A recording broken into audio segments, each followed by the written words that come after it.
पत्नी ललिता की खुदकुशी से पहले जारी हुए ऑडियो टेप के बाद अब उसके पति कबड्डी खिलाड़ी रोहित चिल्लर ने एक वीडियो जारी किया है। भारतीय नौसेना का हिस्सा रोहित चिल्लर ने वीडियो में दहेज मांगने की बात से इनकार किया है। उनका कहना है कि वो जांच में सहयोग करने को तैयार हैं।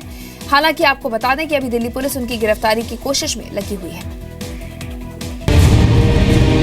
क्या ललिता की खुदकुशी पर रोहित की सफाई सच्ची है? मैंने दहेज के लिए कभी कोई मांग नहीं की थी। मुझे यकीन है कि मेरी भाभी ने ऐसा कुछ नहीं कहा होगा मेरे बारे में। क्या रोहित अपनी पत्नी से दहेज नहीं मांगता था? इस बात का यकीन तो उनके पिताजी को भी है, मेरे फादर इन लोगों को भी है कि मैंने कभी दहेज की मांग नहीं की। क्या रोहित सचमुच ललिता से प्यार करता था? जिससे मैं सबसे ज्यादा प्यार करता था वो ही मेरी जिंदगी से चली गई, मुझे छोड़ गई। दिल्ली के ललिता सुसाइड केस में आरोपी कबड्डी खिलाड़ी और ललिता के पति रोहित की सफाई पर एक बार यकीन कर सकते हैं। उसके आंसुओं को देखकर आप ये मान सकते हैं कि रोहित सच बोल रहा है। मैं रोहित कुमार बावरी का पति, मुझे अब भी यकीन नहीं हो रहा कि मेरी बावरी मुझे छोड़ के चली गई। मुझे नहीं पता उसने इतना बड़ा कदम क्यों उठाया, किस चीज से वो दुखी थी। मैंने 7 फेरे लिए थे उसके साथ, जीने मरने की कसमें खाई थी। सुना आपने, ये सिर्फ रोहित का पक्ष है, रोहित की सफाई है। लेकिन जब आप दर्द भरी वो आवाज सुनेंगे जो अब इस दुनिया में नहीं है, तो रोहित की सफाई पर सवाल उठेंगे। रोहित का दावा है कि वो पत्नी ललिता से बहुत प्यार करता था, लेकिन ललिता ने सुसाइड से पहले साफ साफ कहा है कि उसे मारा जाता था। इतना मारा जाता था कि वो टूट गई थी, जिसकी वजह से वो आत्महत्या कर रही है। पापा,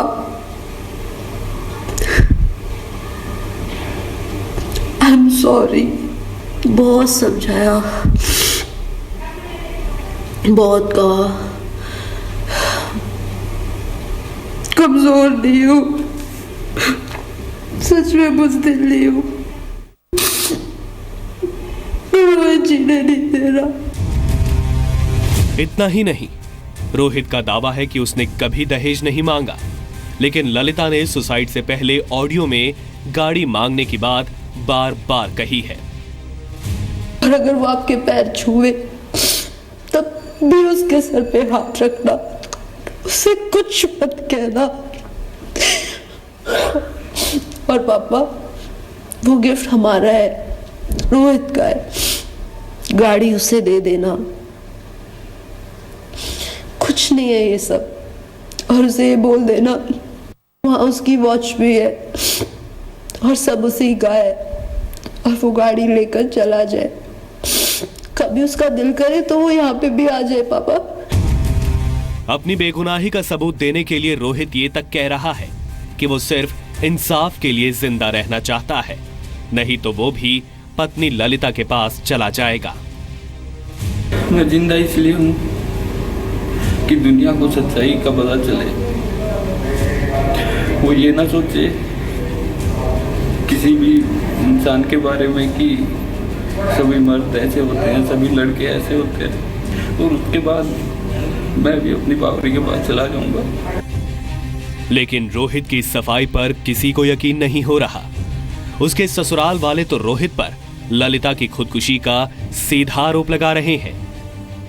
इसमें इसके सास ससुर और पति ये इन्वॉल्व है, जो कि उसके सुसाइड नोट में भी लिखा हुआ है।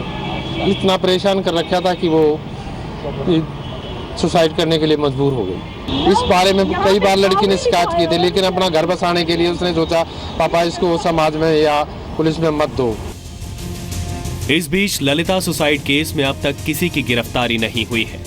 दिल्ली पुलिस ने आरोपी कबड्डी खिलाड़ी और नौसेना में काम करने वाले रोहित की गिरफ्तारी के लिए 2 टीमें बनाई हैं।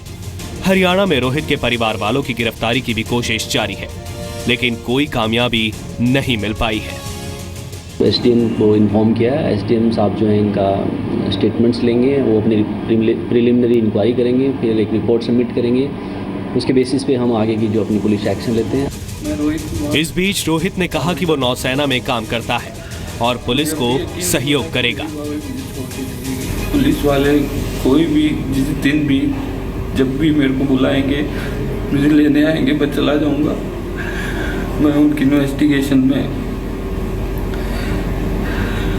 पूरी मदद करूंगा। जो भी मुझसे पूछेंगे, जो भी मुझसे जानना चाहेंगे, मैं हर एक चीज़ बताऊंगा उनको। उनके साथ सहयोग दूंगा मैं।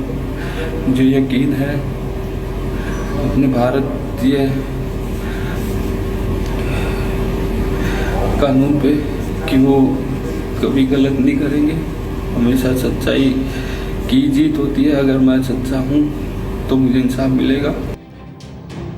ललिता के आरोप और रोहित की सफाई के बाद सवाल खड़े होते हैं कि क्या वाकई जैसा रोहित दावा कर रहा है वो सच है, या खुद को बचाने के लिए घड़ियाली आंसू बहा रहा है। प्रमोद शर्मा, जी मीडिया। ये रोहित की सफाई थी, लेकिन ललिता ने अपने मरने से पहले एक ऑडियो रिकॉर्ड किया था अपने पापा के नाम।